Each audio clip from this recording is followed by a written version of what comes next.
wanted to bring you up to speed on just some of the numbers behind homelessness as it stands in New York City right now. So I'm going to go to our slide here today, New York City homelessness. There are nearly 62,000 people in New York City shelters as of September of this year, just a few months ago. And of that nearly 62,000, 40% of that homeless population happens to be disabled. That's a staggering number, and it presents a lot of challenges that we're going to address in our next topic. But one of the other challenges is the number of people who are residing in homeless shelters. In addition to those folks who are in shelters, there's some 4,000 rooms in about 46 motels that are used each night to accommodate homeless populations across the city. We'll delve into that and how homeless people, specifically those who are disabled, are being affected in the A block. So as Brian just said, disabled homeless people face unique challenges, from cooking to bathing. And Letitia James, the city's public advocate, has found widespread violations of the Americans with Disabilities Act and called on the Justice Department to investigate. Well, joining us to examine the issue and possible solutions are Susan Dooha, the Executive Director of the Center of Independence of the Disabled. Welcome. Thank you. And we're also happy to have Joshua Goldfein. He is the staff attorney for the Homeless Rights Project at the Legal Aid Society. Thanks for joining us, Josh. Glad to be here. Thank you so much for being here, you guys. Susan, let's start with you.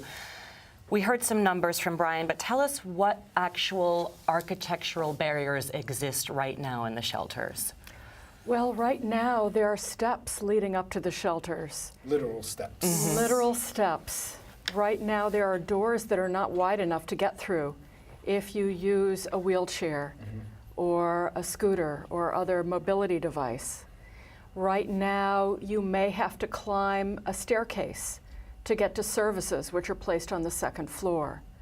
Right now, you probably can't transfer from your wheelchair to a bed. Right now, you may be challenged if you're blind and you try and bring your guide dog into a homeless shelter. Right now, if you need large print or braille materials so you understand the shelter rules and the resources they're trying to give you, you may not be able to get it. Right now, if you're deaf or hard of hearing, you won't be able to get assistive listening devices and you won't be able to get interpreters. These are just a few of the problems for people with disabilities with the homeless shelter system. And these are violations of federal civil rights law. Well, that opens the door for you. We all are aware of the ADA, the Americans with Disabilities Act, and all of these things sound actionable. But if people are homeless and they're just trying to get into shelters, how much of a bar is that against them also asserting their rights as a disabled person? Well, we've brought on behalf of the Center for Independence of the Disabled and Coalition for the Homeless and a number of clients a class action called Butler versus City of New York, in which we represent, the Legal Aid Society represents a class of all the homeless folks who are disabled in the City of New York. And we are challenging these violations of law. We should note that in addition to the federal Americans with Disabilities Act, which is a federal law, and we're all thinking now about what will happen to federal laws in the years to come, there are also state laws and city laws that prevent the city from discriminating against people with disabilities. So what's been happening with the lawsuit so far? Well, we brought the case. We've got a lot of information from the city about their proposals to address the problems that we've raised. I don't think the city is going to dispute at this point that there are violations of the law occurring every day, and it's really just a question of what are they going to do to fix it, and are they willing to do enough that we would be able to settle the case. So, Susan, it doesn't seem to be a problem of goodwill. The city knows, presumably, that they have to make these fixes. So what kind of timetable and what kind of pressure or accountability is your organization helping to spur with the city? As far as we're concerned, we've been waiting 26 years for the City of New York to come into compliance with civil rights law. In that 26 So the time is now. The time is now. In that 26 years, we saw that 40% number. Do you have any idea if the number of disabled homeless people has been rising just with the regular Absolutely. tide? I'll tell you why. Increasingly, people are unable to make it in New York's real estate market if they are extremely low income and relying, for example, on SSI. Right. And they are likely to be couch surfing. They are likely to be sleeping on the street. They are likely to be unable to afford any housing in this hot real estate market. Yeah. Also, we have found that nursing facilities are discharging their patients from nursing facilities into the homeless shelter system. Right. And so this is increasing the numbers of people who are homeless who have disabilities.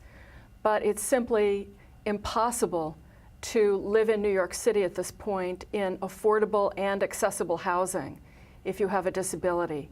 We help people every day try to find housing. It's the top reason that people come to our center. And they face enormous barriers due to housing discrimination, as well as housing simply being unaffordable and inaccessible.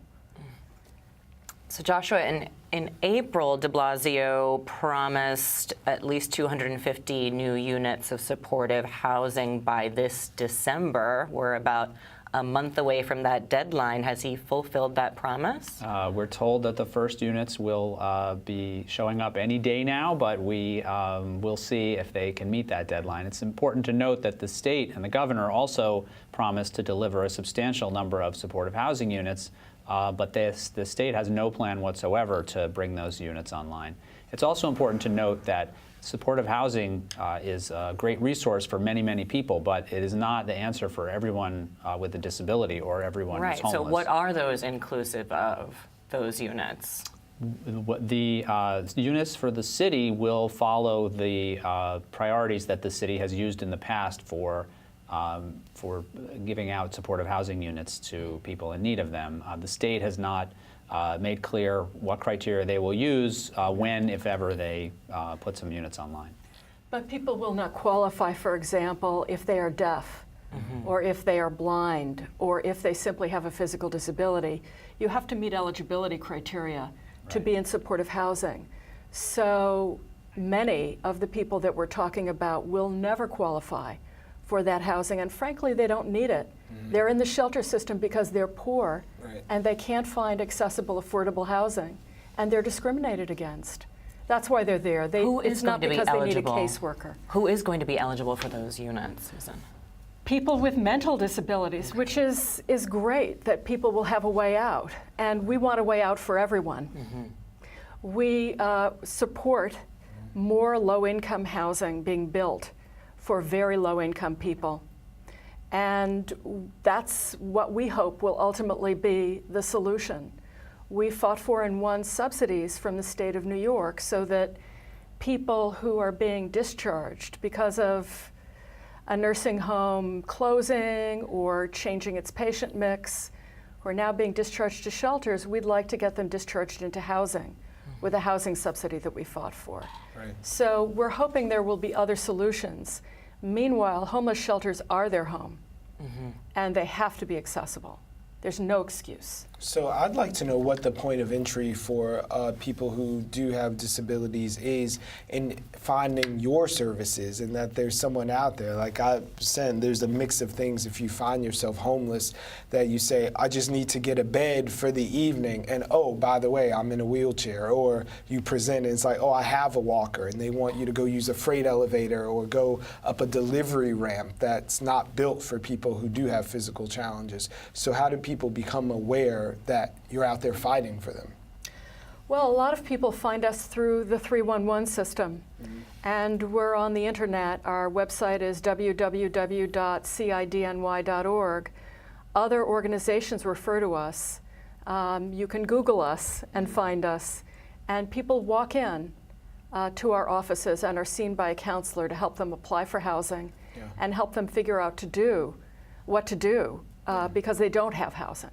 And Josh, how about changing the attitudes of some administrators and people who work within the shelter system? I'm reminded of an article in the Times where a woman who suffered from asthma wanted to install an air conditioning unit and got a letter from the director saying, it's not Burger King, you can't have it your way. That was our client. Yeah. There are, that we are recovering from 20 years of Republican mayors whose instructions to the shelter staff were to tell people to go away. And it's taking this administration some time to change the culture of the agency to say, how can we help you? How can we get you back on your feet? How can we get you back in the community so you don't need our services anymore?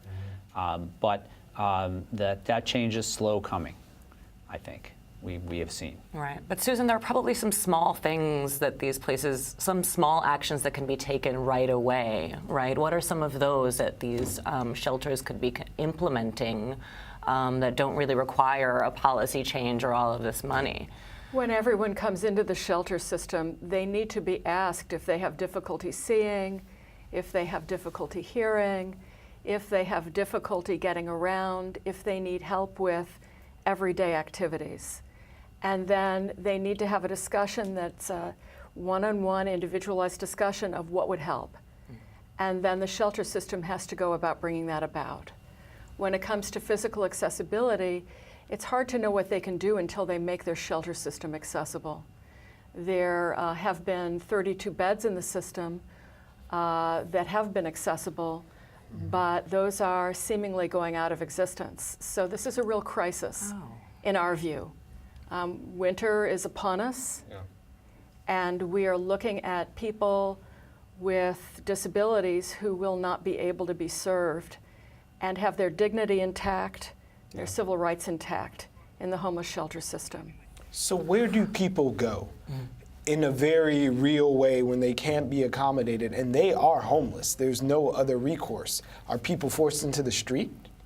We've seen people who were unable to access the shelter intake office, people who are unable to access their shelter unit, people who couldn't use the bathroom in their shelter unit. And so for those people, yes, there is a right to shelter in New York City and they've been offered a place to stay, but if they can't get to it, it's not meaningful to them. And we have taken legal action on behalf of a number of people who otherwise were not able to access shelter. All right, well, we're completely out of time. Save yourself a 311 call. Let us know how people can get in touch with your organizations. 212-674-2300. 212-577-3300. Also, Coalition for the Homeless does walk-in intake every morning at their office at 8 o'clock. Their office is at 129 Fulton Street in Manhattan. Thank you both. Thank you so much for joining us. Appreciate it. Thank you. Thank you very much.